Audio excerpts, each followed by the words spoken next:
ABC news కి స్వాగతం. ముందుగా ముఖ్యాంశాలు.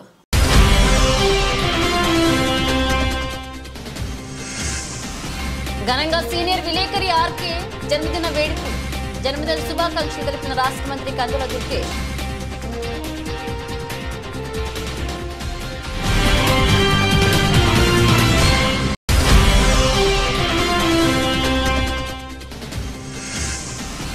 చక్రవర్తి నగర్ కాలనీ వాసుల దానగుణ. ఇద్దరు ఆడబిడ్డలకు శ్రీమంతం నిర్వహణ.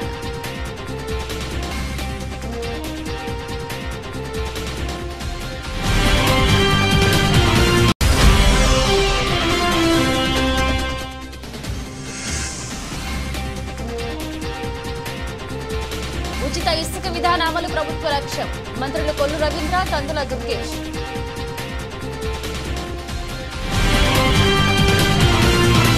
రాష్ట్ర ప్రభుత్వం ఒక మంచి ఆశయంతో ఉచిత ఇసుక పాలసీ విధానాన్ని అమలు చేస్తున్న దృష్ట్యా వాటికి ప్రజల్లోకి సమర్థవంతంగా తీసుకుని వెళ్లే బాధ్యత అధికారులపై ఉందని రాష్ట్ర ఎక్సైజ్ మైన్స్ శాఖ మంత్రి కొల్లు రవీంద్ర పేర్కొన్నారు.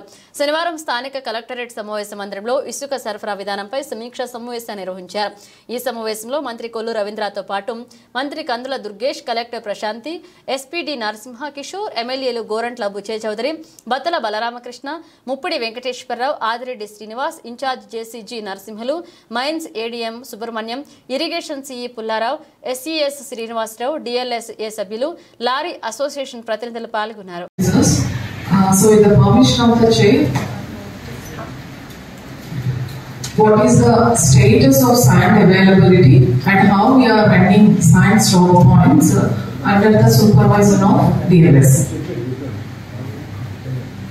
Sir, we are well aware of that now.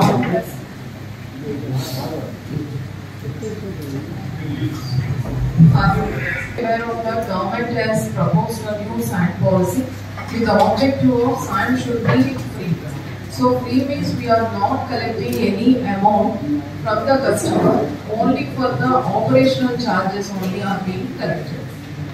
Second is transparency and visibility. So there must be a transparency and visibility in terms of running of the reach, excavation as well as transportation of the sales. Third objective of the government is and to curb the illegal activity, the enforcement departments who are involved in SED or police or transport or mines or revenue department, they should strengthen the enforcement activities to curb the illegal activities like unauthorized transportation or unauthorized mining, excess collection of the amounts or any irregularities related to the mines. ఇది streamline అవుతున్నప్పుడు కానీ 1 month అయినా కొద్దిగా gaps ఉన్నాయి, కొద్దిగా coordination కనబడుతుంది, coordination లోపల కనబడుతుంది. ఖచ్చితంగా ఇంటి బస్సులు జరగడానికి వీలేదు. అవసరమైతే 10-15 రోజులకు ఒకసారి అయినా మళ్ళీ నేను కూడా వచ్చి మీతో ఒకసారి కూర్చోవడం జరుగుతుంది. ఇది ఇమీడియట్గా మనం అనుకున్నాను కూడా, అది కలెక్టర్ గారు చెప్పినట్టుగా అవన్నీ కూడా ఇమీడియట్గా జరగాలి. మరి ఇవాళ ఈ మీటింగ్ లీడ్ చేసినటువంటి పెద్దలు ముఖ్యంగా చాలా చిన్న చిన్న లోపాలే. ఇక్కడ శాండ్ అయితే అవైలబుల్ ఉంది, కానీ తీయడానికి కొన్ని ఇబ్బందులు ఉన్నాయి. అంటే కోఆర్డినేషన్ లోపల కాబట్టి ఖచ్చితంగా ఇవాళ ఇవన్నీ కానీ కరెక్ట్గా చేసుకోగలిగితే గౌరవ ముఖ్యమంత్రి గారి యొక్క ఆలోచన ఎట్టి పరిస్థితుల్లో సామాన్యుడికి అందుబాటులో శాండ్ అందించాలన్నది. దానికోసమే ప్రభుత్వం ఉచితంగా ప్రకటించడం జరిగింది. 2016లో కూడా ఉచితంగా అనౌన్స్ చేసాం, అందించడం జరిగింది. తర్వాత వచ్చినటువంటి గవర్నమెంట్ లో ఏ రకంగా జరిగిందో మనం చూసాం. ఇవాళ దాని మీద కూడా ఎంక్వైరీస్ జరుగుతున్నాయి. అది సిబిసిఐ కూడా దాని మీద ఎంక్వైరీస్ విజిలెన్స్ అన్ని కూడా పక్కన జరుగుతూ ఉన్నాయి. ఇప్పుడు ఎట్టి పరిస్థితుల్లో ఫ్రీ శాండ్ అందించాలి. ఎవరైతే కన్స్యూమర్ ఉంటారో వారే డైరెక్ట్ గా వచ్చి స్టాక్ పాయింట్ నుంచి కానీ రీచింగ్ నుంచి కానీ స్వయంగా తీసుకెళ్ళాలన్నది లక్ష్యం పెట్టుకుని ఎక్కడ ఒక పైసా కూడా తీసుకునేది. దానికోసం ఒక మెకానిజం క్రియేట్ చేయాలని చెప్పి ఆ మెకానిజం ని జూలై 8 నుంచి మనం తీసుకున్నాం. ఆ జూలై 8 నుంచి ఆ మెకానిజం లో ఆ రీచ్ లో వాళ్ళే నోట్ చేసుకుంటారు, దానికి అంత వాళ్ళు పే చేసుకుంటారు. అలాగే అక్కడ గ్రామంలో రోడ్ సైన్ చేసుకోవడానికి సేంద్రేజ్ ఉంటుంది కూడా సేంద్రేజ్ ఛార్జెస్ వాళ్ళే కట్టుకుంటారు. ఇంకా ట్రాన్స్పోర్ట్ కూడా వాళ్ళే స్వయంగా వెహికల్ తెచ్చుకుని చేసుకెళ్ళాలని చెప్పి లక్ష్యంగా పెట్టాం. దానికోసం ఒక్కొక్క కిలోమీటర్ కింద అని చెప్పి రేట్ కూడా ఫిక్స్ చేసి పెట్టడం జరిగింది. ఆనాడు మనకున్న అవైలబిలిటీ రాష్ట్ర వ్యాప్తంగా 42 లక్షలు అవైలబిలిటీ ఉంది షార్ట్ పాయింట్స్లో. ఎందుకంటే మాన్సూన్ సీజన్లో మనకి బీచెస్ నుంచి తీటాకి ఎన్జిటి కానీ ఈ వల్ల తీటానికి మనకు అవకాశం ఉంది. అక్టోబర్ 15 వరకు ఉన్న స్టాక్స్ని మనకి ఎంత రిక్వైర్మెంట్ అంటే సంవత్సరానికి 3 crores రిక్వైర్మెంట్ ఉంటుంది. ఆ 3 crores రిక్వైర్మెంట్కి మనం ఈ 3 నెలల లెక్కలో సుమారు 1 crore వస్తుంది. కాబట్టి ఆ 1 crore అవైలబుల్ చేయాలని పెట్టుకున్నాం. దాంట్లో భాగంగా ఈ 42 లక్షలు కాకుండా ఈ ఏదైతే డీసెంట్రేషన్ ద్వారా వచ్చే శాండ్ని అదే అక్కడ వచ్చేటటువంటి ఏదైతే ఉందో దాన్ని కూడా ఉపయోగించుకుని దాదాపు ఒక 70 lakhs వరకు వస్తుంది. అది ఇది కట్టుకుంటే మనకి 1 crore రీచ్ అవుతామని పెట్టుకున్నాం. అయితే ఇక్కడ కొద్దిగా గ్యాప్స్ వల్ల మనకి డీసెంట్రేషన్ స్టార్ట్ కాదు. దానికోసం మొత్తం ఆల్రెడీ ఎలా చేయాలి అనేది గవర్నమెంట్ సైడ్ నుంచి డెసిషన్స్ తీసుకుంటారు. ఇక్కడ లోకల్ గా తీసుకోవాల్సిన డెసిషన్స్ కూడా కొన్ని పెండింగ్ పెడతా ఉన్నారు. అవి కూడా ఇమీడియట్ గా తీసుకుంటే ఈ పరిస్థితి ఉండదు. కేవలం కృత్రిమ కొరత లాంటి జరుగుతుంది ఇక్కడ కొంత, అది జరగడానికి వీలు. కుక్కలకు వాటికి ర్యాబిస్ వ్యాధి సోకకుండా వ్యాధి నిరోధక టీకాలు వేయాలని శాసనసభ్యులు ఆదిరెడ్డి వాసు పశుసంవర్ధక శాఖ అధికారులకు సూచించారు. శనివారం స్థానిక క్వారీ రోడ్లో ఉన్నటువంటి యానిమల్ బర్త్ కంట్రోల్ సెంటర్ను స్థానిక నాయకులు అధికారులతో కలిసి ఆయన పరిశీలించి అక్కడ పరిస్థితులను అడిగి తెలుసుకున్నారు. ఈ సందర్భంగా ఎమ్మెల్యే ఆదిరెడ్డి వాసు కుక్కల యొక్క భద్రతపై మరియు వాటికి ర్యాబిస్ వ్యాధి సోకకుండా ఇంజెక్షన్ చేయించి అక్కడ ఉన్నటువంటి బి అరుణ వెటర్నరీ సర్జన్ వీధి కుక్కల పెంపకం వాటితో మాట్లాడి అక్కడ ఉన్నటువంటి కుక్కలకు వారానికి 3 రోజుల వ్యాక్సినేషన్, 2 రోజుల సర్జరీ, అలాగే ప్రతి వారంలో శనివారంలో యాంటీ ర్యాబిస్ ఇంజెక్షన్ 50 వార్డుల్లో జరుగుతుందని తెలిపారు. అలాగే అక్కడ రోజుకు 20 కుక్కలను యానిమల్ బర్త్ కంట్రోల్ సెంటర్లో సంరక్షించి కావలసినటువంటి చికిత్సను అందించి ఆ కుక్కలను ఎక్కడి నుంచి తెచ్చారో అక్కడే వదిలివేయడం జరుగుతుందని తెలిపారు.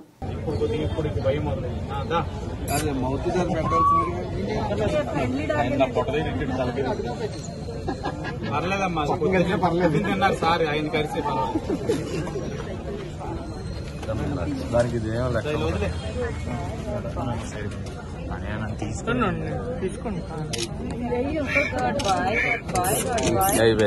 క్రీడల ద్వారా రాజమహేంద్రవరం కీర్తిని జాతీయ స్థాయికి తీసుకువెళ్లాలని ఆంధ్రప్రదేశ్ రాష్ట్ర పర్యాటక సాంస్కృతిక సినిమాటోగ్రఫీ శాఖ మంత్రి కందల దుర్గేష్ అన్నారు. శనివారం రాజమహేంద్రవరం ఎస్పీ కార్యాలయ ప్రాంగణంలోని క్రికెట్ గ్రౌండ్స్ లో Bazaar Gladiators corporate league cricket tournament నిర్వాహకులు బాలాజీ, జయకిషన్, సతీష్, ప్రభాకర్, అయ్యప్ప ఆధ్వర్యంలో Rajahmundry corporate league cricket tournament ను ప్రారంభించారు. ఈ సందర్భంగా ఆయన మాట్లాడుతూ క్రీడలు మానసిక ఉల్లాసం, క్రమశిక్షణ, స్పోర్ట్స్ మ్యాన్ స్పిరిట్, శారీరక మానసిక ఆనందాన్ని ఇస్తాయన్నారు.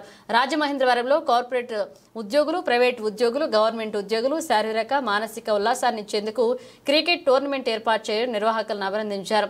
రాజమహేంద్రవరం నుంచి జాతీయ స్థాయిలో సుంకరస్వామి నాయుడు, చాముండేశ్వరి నాథ్ వంటి క్రీడాకారులు జాతీయ స్థాయిలో రాణించారని గుర్తు చేశారు. కార్పొరేట్ కప్ క్రికెట్కి సంబంధించి ఈరోజు ఈ టోర్నమెంట్ని ప్రారంభించడం అనేది చాలా ఆనందంగా ఉంది. ఈ కార్యక్రమంలో పాల్పంచుకుంటున్నటువంటి రాజశేఖర్ రాజు గారు, చెంచిరెడ్డి గారు, వారిద్దరికీ కూడా అభినందనలు తెలియజేస్తూ, ముఖ్యంగా యువత పెడదారిని పడుతుందనేటువంటి సందర్భంలో ఒక నిర్మాణాత్మకమైనటువంటి కార్యక్రమాల్లో పాల్గొనాలి, క్రమశిక్షణాయుతమైనటువంటి జీవితాన్ని గడపాలనేటువంటి మాటని మనం విన్నప్పటికీ కూడా ఆచరణలో పెట్టడం అనేది చాలా తక్కువగా జరుగుతుంది. ఇవాళ బాలాజీ కానీ అతని సహచర మిత్రులు కానీ అందరూ కలిసి ఈ క్రికెట్ టోర్నమెంట్ని ఏర్పాటు చేయటం, ఖచ్చితంగా ఇది యువతలో క్రమశిక్షణ తీసుకురావడానికి, మానసిక ఉల్లాసాన్ని కలిగించడానికి, శారీరక ఆరోగ్యానికి ఎంతగానో ఉపయోగపడుతుందని నమ్ముతున్నాను. మంచి టోర్నమెంట్ పెట్టినందుకు ప్రత్యేకంగా అభినందిస్తూ, అది కూడా కాకుండా ఎవరైతే కార్పొరేట్ సెక్టార్లో ఉన్నారో, ఎవరైతే గవర్నమెంట్ సెక్టార్లో ఉన్నారో వారందరినీ కూడా ఇన్వాల్వ్ చేసి ఈ టోర్నమెంట్ రన్ చేయటం, వారికి ఖాళీ సమయాల్లో ఈ టోర్నమెంట్లో పాల్గొనటం, ప్రమాణమే 2 నెలల పాటు ఈ టోర్నమెంట్ని కంటిన్యూ చేయటం, ఇదంతా కూడా ఒక ఖచ్చితమైనటువంటి ప్రణాళికతో చేస్తున్నటువంటి కార్యక్రమం. దీన్ని ప్రారంభించడం అనేది రాజమండ్రి నగరానికి చాలా ఆనందం కలిగించేటువంటి అంశం. అదేవిధంగా తొలి నుంచి కూడా కవులకి, కళాకారులకి ఒక పక్కన పెద్దపీట వేసినటువంటి రాజమహేంద్రవరం, మరో పక్కన క్రీడాకారులు కూడా చాలా ప్రాముఖ్యత ఇచ్చినటువంటి ప్రాంతం. ఇక్కడి నుంచి అనేక మంది క్రీడాకారులు జాతీయ స్థాయిలో వెళ్ళినటువంటి సందర్భాన్ని కూడా గుర్తు చేసుకుంటూ, అటువంటి ప్రదేశంలో ఈ టోర్నమెంట్ని ఏర్పాటు చేయటం, దానికి పోలీస్ డిపార్ట్మెంట్ వారు కూడా ముందుకొచ్చి ఇక్కడ ఈ క్రీడా మైదానాన్ని వారు ఆడుకోవడానికి అవకాశం కల్పించడం అనేది నిజంగా ముదావహం. ఇక్కడ మనం రాజశేఖర రాజు గారిని చూస్తే ఆయన ఒక మంచి రెజ్లర్లా కనబడతారు. మంచి ఆ బాడీ ఫిట్గా ఉంచడం, ఫిట్నెస్ ఉండటం, ఇవన్నీ చూస్తే ఇవి ఖచ్చితంగా వారి డిపార్ట్మెంట్కి సంబంధించి ఎంత అవసరమైనప్పటికీ కూడా అలాగ మెయింటైన్ చేయడం కూడా చిన్న విషయం కాదు. దాంతోపాటు ఇప్పుడు యువత కూడా ఈ రకమైనటువంటి ఆలోచనలు చేయాలి. కొంచెం శారీరక దారుఢ్యాన్ని పెంచుకోవాలి, అదేవిధంగా మానసిక ఆరోగ్యాన్ని పెంపొందించుకోవాలి. ఆ ప్రకారం చేస్తున్నటువంటి ఈ టోర్నమెంట్కి సంపూర్ణమైనటువంటి సహకారం ఇస్తాం. రాబోయే రోజుల్లో కూడా ఇలాగ ఏర్పాటు చేసేవారు అందరికీ కూడా సహకారం ఇచ్చి, మిత్రులు చెప్పారు పుష్కరాల సమయానికి ఒక మంచి ఆడిటోరియం, అదేవిధంగా ఒక క్రీడా మైదానాన్ని, స్టేడియాన్ని ఏర్పాటు చేయాలనేటువంటి మాట కూడా చెప్పారు. అవి తప్పనిసరిగా 2027లో జరిగేటువంటి పుష్కరాలకు సంబంధించి ఒక బృహత్తమైనటువంటి ప్రణాళికని తయారు చేస్తున్నాం. అన్ని రంగాల్లోనూ కూడా స్థానికంగా ఉన్నటువంటి ఎమ్మెల్యేలు, మేము, కలెక్టర్ గారు అందరూ కలిసి దీని మీద చాలా ఎక్సర్సైజ్ జరుగుతూ ఉంది. దీన్ని త్వరలోనే ఒక ప్లాన్ తయారు చేసి అది ఏ రకంగా ముందుకు తీసుకెళ్లాలనేటువంటి దాని మీద కూడా సీఎం గారితోనూ, డిప్యూటీ సీఎం గారితోనూ మాట్లాడి ఖచ్చితంగా రాజమండ్రి పుష్కరాల నాటికి క్రీడలకి, అదే పక్కన కళాకారులకి ఉపయోగపడే విధంగా తయారు చేయడానికి ఆధ్యాత్మికపరమైనటువంటి టూరిజం మాత్రమే కాకుండా ఎకో టూరిజం కానీ ఇతరత్ర పర్యాటక రంగం సంబంధించినటువంటి అనేక అంశాలను జోడించి రాజమండ్రిని అభివృద్ధి చేయడానికి కూడా మేము పూర్తిగా ఆలోచన చేస్తూ ఉన్నాం. త్వరలో దాన్ని అమల్లోకి తీసుకొస్తాం అనేటువంటి మాటని సందర్భంగా తెలియజేస్తూ క్రీడాకారులందరికీ కూడా బెస్ట్ ఆఫ్ లక్ తెలియజేస్తున్నాను. రాజమహేంద్రవరం స్థానిక రాజమండ్రి ప్రెస్ క్లబ్లో పాత్రికేయుల సమావేశాన్ని ఇండియన్ క్రిస్టియన్ ఫెడరేషన్ ICF జాతీయ అధ్యక్షులు జార్జి శ్రీమంతుల దళితుల మత స్వేచ్ఛ కోల్పోయిన రోజును బ్లాక్గా నిర్వహిస్తామని పేర్కొన్నారు. జార్జి శ్రీమంతుల మాట్లాడుతూ షెడ్యూల్ కులాల మత స్వేచ్ఛ హరించి వేసిన రాష్ట్రపతి ఉత్తర్వులు 1950 SC 3వ పేరాను రాజ్యాంగంలో చేర్చి అప్పటి రాష్ట్రపతి బాబు రాజేంద్ర ప్రసాద్, ప్రధాని జవహర్లాల్ నెహ్రూ 1950 ఆగస్టు 10వ తేదీన దళితులు మత స్వేచ్ఛ కోల్పోయిన రోజును బ్లాక్గా పాటిస్తున్నామన్నారు. కేంద్ర రాష్ట్ర ప్రభుత్వాలు సమాధానం చెప్పాలని, ఎస్సీలుగా పుట్టిన SC హోదా లేకపోవడం మతానికి, కులానికి ముడిపెట్టి క్రైస్తవం స్వీకరించిన ఎస్సీలను బీసీలలో చేర్చడం మత స్వేచ్ఛకు భంగం కలిగించడం కాదా అన్నారు. ఈరోజు భారతదేశంలో షెడ్యూల్డ్ కులాలు రిజర్వేషన్ నిమిత్తమై జరిగినటువంటి తీవ్రమైన అన్యాయానికి ముందుకు వచ్చాం. ఈ కార్యక్రమానికి అధ్యక్షులుగా శ్రీకులు ఆసు గారు, శ్రీమంతుల జార్జి గారు రాష్ట్ర అధ్యక్షులుగా ఉన్నారు. గతంలో మరి వారు ఇలాంటి సిమిలర్ ఐడియాలజీ ఉన్నటువంటి సంస్థలో చాలా తీవ్రంగా నేషనల్ లెవెల్లో కృషి చేశారు. మన రాష్ట్రంలో ఇంచుమించు అన్ని జిల్లాలను తిరిగి కమిటీలు నిర్మాణం చేసి మరి ఈ ఉద్యమాన్ని ముందుకు తీసుకునే వ్యక్తి ఇప్పుడు శ్రీమంతుల జార్జి గారు. వారు ఇప్పుడు మరి ఈ సభను ఉద్దేశించి ఈ యొక్క మన భారతీయ సదస్సును ఉద్దేశించి వారు మాట్లాడతారు. అలాగే దీంట్లో పాల్గొన్న వారు మీకు మరి చిరపరిచయమే శ్రీయుతులు మరి కన్నల్లి సాల్మన్ రాజు గారు, అలాగే పోతురాజు సురవి గారు, అలాగే నేను నరసింహ బాబు వచ్చున్నాను. ఇప్పుడు మరి శ్రీమంతుల జార్జి గారు మాట్లాడవలసిందిగా. పాత్రికేయ మిత్రులకు, ప్రింట్ మీడియా, ఎలక్ట్రానిక్ మీడియా సోదరి స్నేహితులైన మీ అందరికీ, అలాగే వేదికను అలంకరించినటువంటి సీనియర్ నాయకులు నెల్సన్ బాబు గారు, అలాగనే మరి పోలీస్ డిపార్ట్మెంట్లో CIగా చేసి ఇలాంటి ఈ ఉద్యమాల్లో దళిత క్రైస్తవుల విషయంలో కూడా అనేక విధాలుగా ముందుకు వస్తున్నటువంటి నాయకులు సాల్మన్ రాజు గారికి, అలాగే సోదరులకి, మీ అందరికీ కూడా ఈరోజు ఒక విషయాన్ని మీ ద్వారా రాష్ట్ర ప్రభుత్వానికి, కేంద్ర ప్రభుత్వానికి మా విన్నపాలు తెలియపరచడానికి మేము రావటం జరిగింది. నేను ఇండియన్ క్రిస్టియన్ ఫెడరేషన్ ICF అనే భారతీయ క్రైస్తవ సమైక్య జాతీయ అధ్యక్షులుగా జార్జి శ్రీమంతుల నా పేరు. ఈరోజు ముఖ్య ఉద్దేశం ఏమిటంటే దళిత క్రైస్తవుల విషయమై మౌనము దాల్చినటువంటి కేంద్ర రాష్ట్ర పాలకులకు మా విన్నపాన్ని తెలియపరచాలని, షెడ్యూల్ కులములు మత స్వేచ్ఛను హరించివేసినటువంటి రాష్ట్రపతి ఉత్తర్వులు 1950 SC 3వ పేర రాజ్యాంగంలో లేని దానిని రాజ్యాంగంలో చేర్చి రాష్ట్రపతి ఉత్తర్వులు బాబు రాజేంద్ర ప్రసాద్ గారు రాష్ట్రపతి గారు ప్రధాని జవహర్లాల్ నెహ్రూ గారి యొక్క పరిసారథ్యంలో 1950 ఆగస్టు 10వ తేదీన దళితులకు మత స్వేచ్ఛను ఈ అమెండ్మెంట్ వలన కోల్పోయినటువంటి పరిస్థితి. ఇదే రోజు 1950 ఆగస్టు 10వ తారీఖు మత స్వేచ్ఛ కోల్పోయిన రోజు. దీన్ని మేము బ్లాక్ డేగా మేము నిరసనలు ఇప్పటికీ ఇంచుమించు ఒక 20-25 సంవత్సరాల నుంచి ఢిల్లీలో జంతర్ మంతర్లో, అలాగనే హైదరాబాదులో ఇందిరా పార్క్ దగ్గర, కొన్ని మెయిన్ సెంటర్లలో, అలాగనే ఇచ్చాపురం నుంచి హైదరాబాద్ వరకు కూడా ఉమ్మడి రాష్ట్రంగా ఉన్నప్పుడు దళిత క్రైస్తవ చైతన్య యాత్రని ఇలాంటి కార్యక్రమాలు ఎన్నో చేసి ప్రభుత్వానికి మా విన్నపాలు తెలియపరిచాం. అయితే మా ముఖ్య ఉద్దేశం ఏంటంటే ఈరోజు మా షెడ్యూల్ కులముల వారికి మత స్వేచ్ఛ కోల్పోయిన రోజు ఆగస్టు 10వ తారీఖు.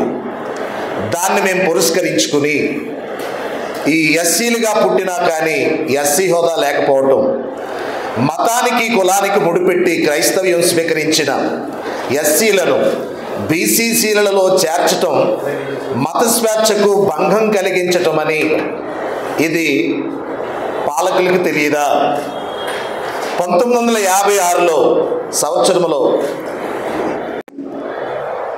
చిక్కుమత ఎస్సీలకు, బౌద్ధ మత ఎస్సీలకు మత స్వేచ్ఛ కల్పించారు 1950 SC 3వ పేరాను సవరించి. మరి దళిత క్రైస్తవులకు, క్రైస్తవ్యం స్వీకరించినటువంటి దళితులకు ఎందుకు ఎస్సీ హోదా కల్పించలేదో మేము చాలా బాధను వ్యక్తపరుస్తూ ఉన్నాం.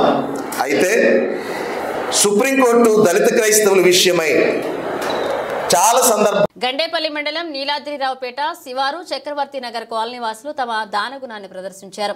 ఇద్దరు ఆడబిడ్డలకు శ్రీమంతం చేసి చీర, రవిక, పసుపు, కుంకుమ, పువ్వులు, పండ్లు, స్వీట్స్ తో వారిని అలంకరించి పుట్టింటి వారు తమ ఆడబిడ్డకు ఏ విధంగా శ్రీమంతం నిర్వహిస్తారో అదేవిధంగా ఈ ఆడబిడ్డలకు శ్రీమంతాన్ని నిర్వహించారు. ఈ సందర్భంగా వారు మాట్లాడుతూ జగ్గంపేట శాసనసభ్యులు జ్యోతుల నెహ్రూ గారిని ఇన్స్పిరేషన్ గా తీసుకుని జ్యోతుల నెహ్రూ ఫౌండేషన్ ద్వారా వారు చేస్తున్న సేవా కార్యక్రమాలు చూసి మేము కూడా ఏదో ఒక సేవా కార్యక్రమం చేయాలని చక్రవర్తి నగర్ కాలనీ వాసులు అందరం కలిసి ఇద్దరు ఆడబిడ్డలకు శ్రీమంతం నిర్వహించామని, వారు 12 బిడ్డలకు జన్మనిచ్చి నిండు నూరేళ్లు సంతోషంగా జీవించాలని ఆశీస్సులు అందించామన్నారు.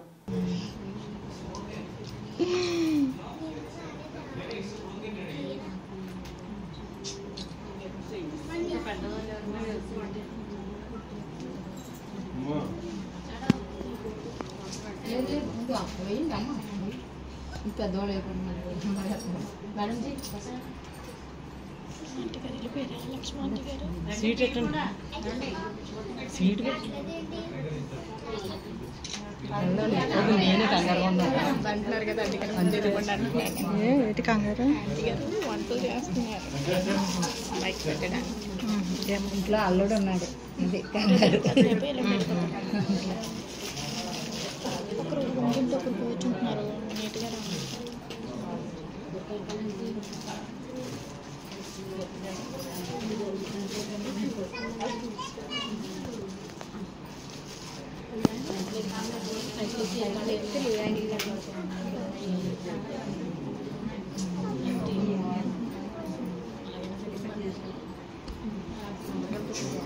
ఓయ్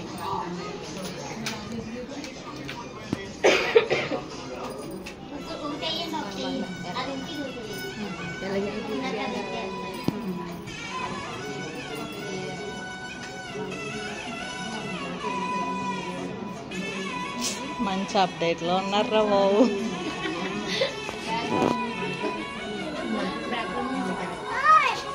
మేడం మీరు పాడుతున్నారా?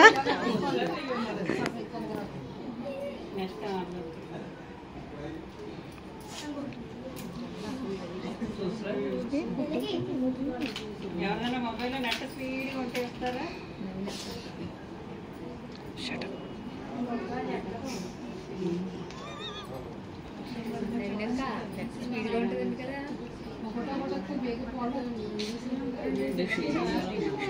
తినేస్తాం ఇంకా.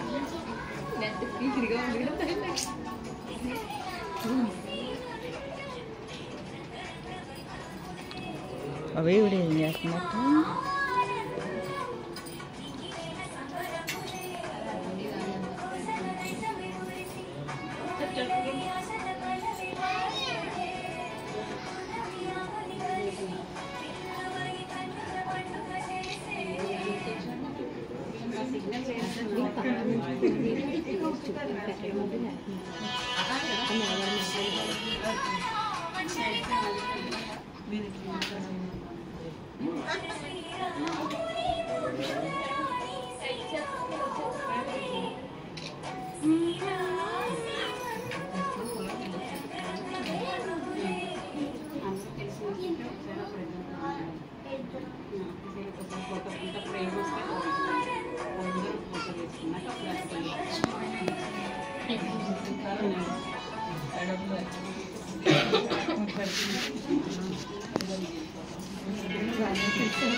బాగానే వస్తుంది సార్.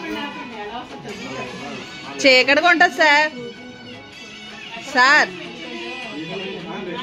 చీకటిగా ఉంటుంది, ఇదే సరిగా లేదు లైటింగ్. అవునా? లేవండి, ఇవే ఉన్నాయి, ట్యూబ్ లైట్లు లేవంట. అదే వెనకాల స్విచ్ ఆపడానికి ఇక్కడేనండి, లోన్ ఉన్నాయా? ఒకసారి కదా.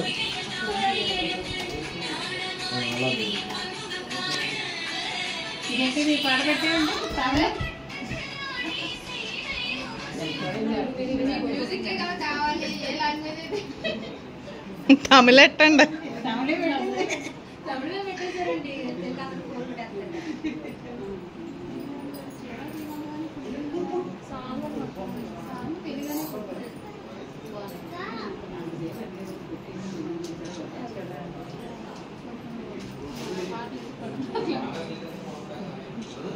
చిన్న చిన్న మొక్క ఇరి పెడితే బెస్ట్ ఏమో.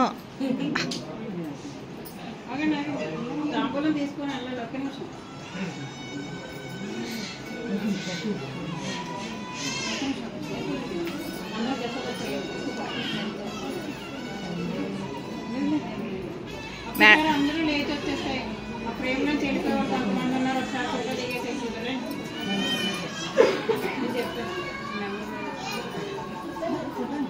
ఫోటో రండి రండి. ఆ ఫ్రేమ్ లో చేరుకోవాలి, చాలా మంది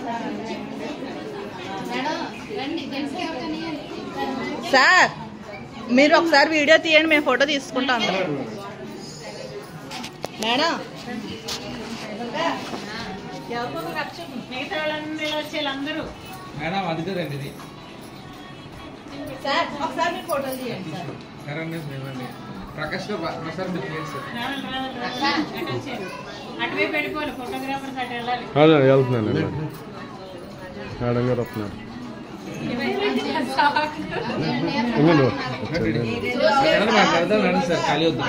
అమ్మ ఎలా వచ్చాను.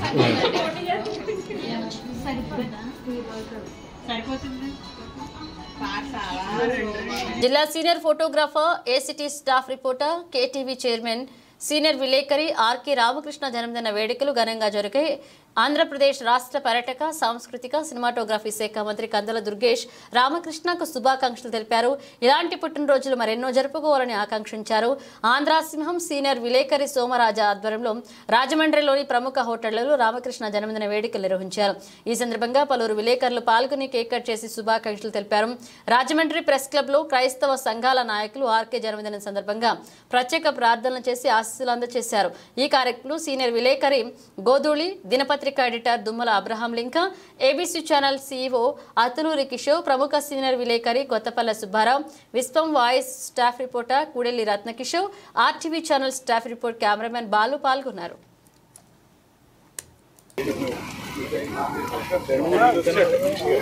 అలా పట్టుకుని చాలు.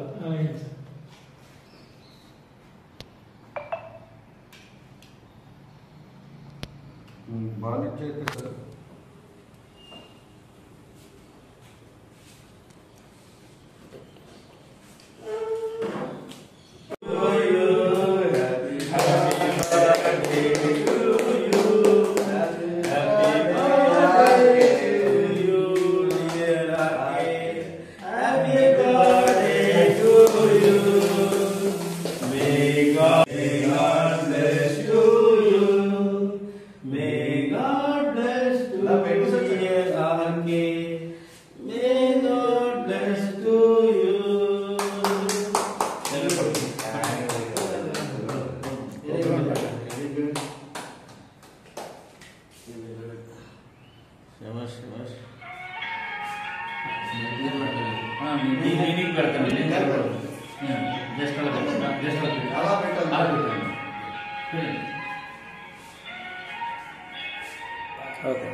నువ్వు సామాన్య పెట్టు పెట్టు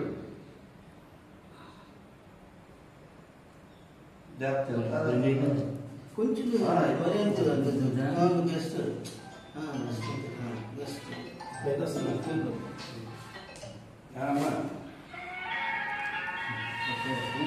ఒకసారి తీసుకురా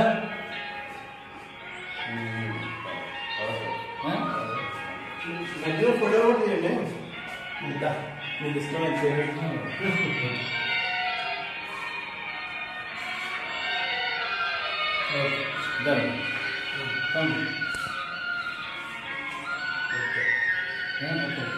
రండి, వాళ్ళే రండి, నేను తీస్తాను. నేను సార్ బాగుంది అర్థం మనం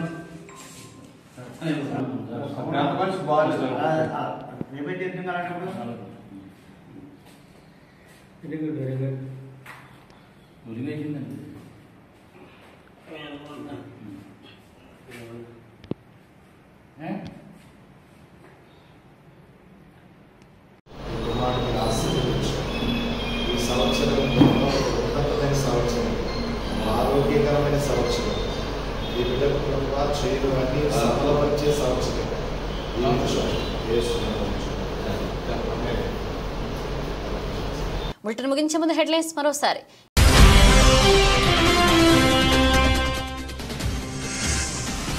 ఘనంగా సీనియర్ విలేకరి ఆర్కే జన్మదిన వేడుకలు. జన్మదిన శుభాకాంక్షలు తెలిపిన రాష్ట్ర మంత్రి కందుల దుర్గేష్.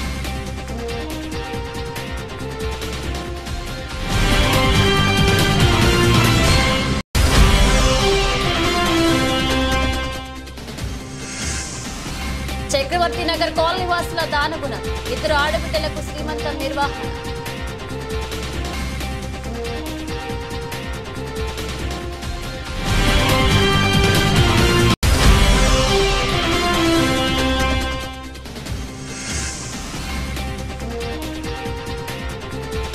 ఉచిత ఇసుక విధాన అమలు ప్రభుత్వ లక్ష్యం. మంత్రులు కొల్లు రవీంద్ర, కందుల దుర్గేష్.